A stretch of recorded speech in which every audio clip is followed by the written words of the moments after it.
Hey everyone, this is Abbas from T-Break and I'm at Music Hall on Palm for the regional launch of Sony's flagship, the Xperia XZ.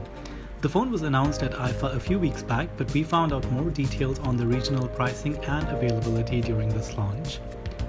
Sony is highlighting three features of the Xperia XZ: the design, the intelligence, and the camera. Let's start with the design. The Xperia XZ will be available in three colors: mineral black, titanium silver, and my favorite, forest blue. Like some of the previous Sony phones, the Xperia XZ is waterproof and has a nice uniform design that Sony calls a loop.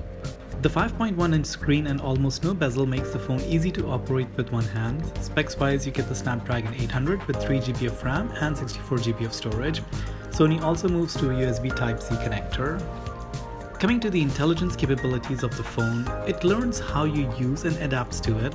I'm not necessarily sold on that. Sony gave the example of the phone learning what time you take it off the charger in the morning and intelligently only charging the last 10% of the battery before you wake up in order to keep the battery away from overcharging and losing capacity.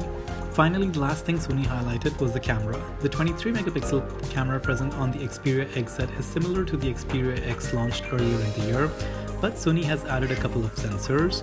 There's a laser sensor for measuring distance in lower lit conditions and better focusing, as well as an RGB-C sensor for better color reproduction. I tested the camera in a very well lit room and it seemed to work fine, but I'll reserve my final judgment when the review sample comes in.